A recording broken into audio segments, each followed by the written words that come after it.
Was Tyron Woodley as good as originally thought?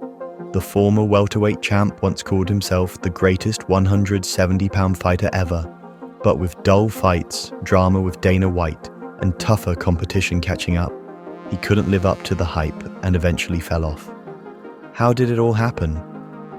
Woodley kicked off his MMA journey in 2009, building on a solid NCAA wrestling career and finishing his first 5 opponents like his morning breakfast.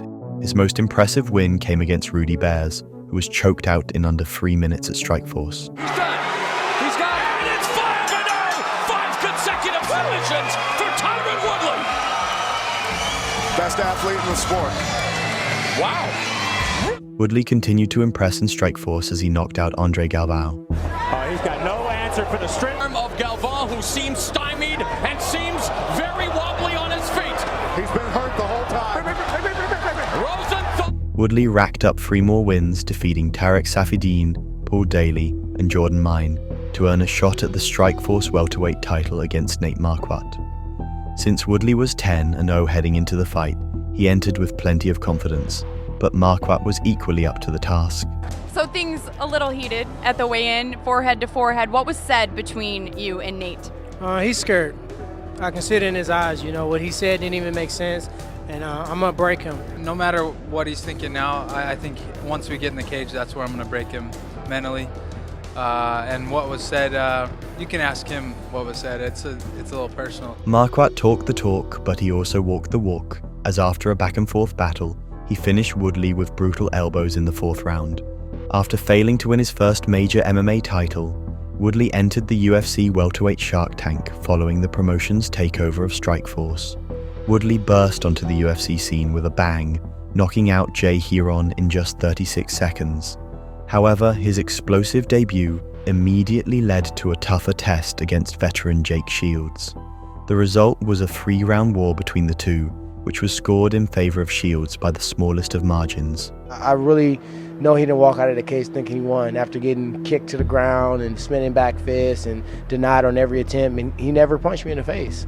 So, you know, I just got to try to put the water underneath the bridge, man. That was a big opportunity for me. And Woodley bounced back with a bang, securing back-to-back stoppages against Josh Koscheck and Carlos Condit to secure a title eliminator against rising star Rory McDonald.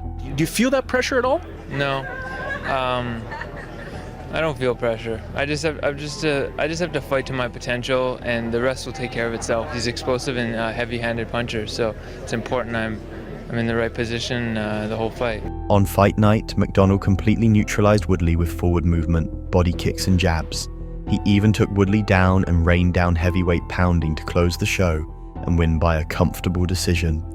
McDonald went on to fight for the belt against Robbie Lawler in what was one of the bloodiest battles inside the octagon, where Lawler won by a knockout. Woodley meanwhile raked up back-to-back wins to earn his shot at gold against Lawler at UFC 201 in 2016, when he knocked Ruthless Robbie out cold to make his dream come true. Somebody just told me, you got to enjoy this moment. You've been in this sport for 10 years, and you've never enjoyed the moment. You never received the walkout crowd. And I just felt confident to enjoy this moment. I knew I was going to be the world champion. In his first title defense at UFC 205, Woodley faced Stephen Thompson, and their fight didn't disappoint. It was a back-and-forth battle, packed with action. In the end, the judges scored it a draw.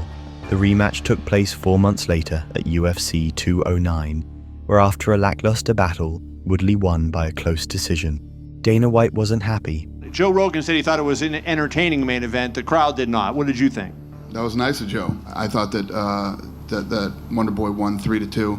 One of the judges scored the last round 10-8. So that obviously throws the, yeah.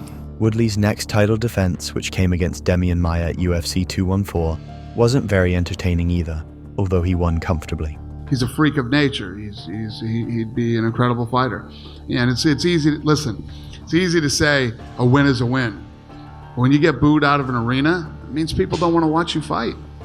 And that's how you make a living. It's not good if people don't want to watch you fight. By then, Dana and the UFC had grown tired of Woodley playing it safe, so they fast-tracked Darren Till to a title shot, believing he had what it took to take the belt from the champ. So I'm the best welterweight in the division. He's the champion, you know, respect is the champion, but that doesn't change anything. You know, I'm still coming to knock him clean out. Till faltered badly and got choked out in the second round. Dana was so upset about it that he didn't even bother putting the belt around Woodley's waist after the win. Have you spoken to Dana White? Oh, I haven't spoken to him yet. Did he already come in here? No. He left. Nah, I hadn't talked to him. Dana was probably in the back room, already brainstorming Woodley's next opponent. None other than the scariest contender in the division, Kamaru Usman. It's all good, playboy. I ain't bringing 30% for you. Hey, you know what I always say, man? You know, I have a bigger shovel out here. When it comes down to digging deep, can't nobody dig as hard as I can dig. So you know what, T. Wood? I want you to bring your best game. Who have you dug against? Who has you fought? It doesn't matter. It does matter. It doesn't matter. My shovel is so deep. In water. Hey, this is one thing. This is one thing you never seen from me. I ain't backing up. You hit me, I'm still coming. And I'm coming all night long, T. Wood. Please don't back up. Usman backed up his talk at UFC 235, relentlessly pushing forward in their 5-round battle. He took Woodley down at will and comfortably dominated the fight to claim the title, finally ending the Woodley problem. He came out there and he won, so I still believe I'm the greatest welterweight of all time, so now my path is getting back and getting a belt. Woodley took over a year to return to the octagon, hoping for a comeback. But when he finally did, he was faced with another tough opponent in Gilbert Burns. I'm nervous, a little nervous that I'm gonna fight. I'm not, I'm doing the main event. I'm not biting to that. But you're always nervous, but it's all about control, you know. Everyone get nervous. Why should I think, I'm nervous? No, everyone is nervous. And it's getting normal, you know. Despite nervousness, Burns went on to dominate Woodley for 5 rounds, with his wrestling and striking to win a comfortable decision and earn his shot at gold. Woodley, on the other hand, was left with an even bigger challenge to face, one with sharp jaws ready to bite. Woodley's next opponent was Colby Covington, someone who T. Wood had long accused of being a racist. The only person that's catching a fade is Tyron Woodley on Saturday night, and he's the only one that's racist. And the only race there is in this fight is the race to get him out of the UFC. Covington even talked about their past training sessions. I just saw that Tyron Woodley was a tin man, and he had no heart. And so I knew right away that, you know, if we ever crossed paths, it was going to be an easy night's work for me. And that's what's going to happen on Saturday night. It's going to be, you know, easy money, and I'm going to expose him and take him to the deep end of the pool, and he's going to drown. On fight night, Woodley was no match to Covington, as the latter dominated and shattered his ribs to the point that he couldn't continue in round 5. With 3 losses in a row, Woodley had dropped far down the rankings, but he still held on to one last hope to set things right when he faced Vicente Luque at UFC 260. But over the past few months, we've seen names like Overeem, Dos Santos, Romero been let go from their contract at the UFC. Is there any concerns that after this fight that could happen to you? Could have got let go before this. Could have got let go after Gilbert. Could have got let go after Usman. Could have got let go after Teal. It's not up to me. It's up to the organization. And I'm grateful that I got another chance to go out there and show myself. And in doing so, you guys get a chance to watch as well what I am, how great I am. Knowing it could be his last chance, Woodley came out swinging, throwing wild punches. But that plan backfired when Luque landed a big shot, took him to the mat, and submitted him. That was the final fight on Woodley's contract, and the UFC chose not to renew it, leaving him to watch his rise turn into a fall. And although his MMA career ended on a bad note, the worst was yet to come. If I beat you, you have to get I Love Jake Paul tattooed on you.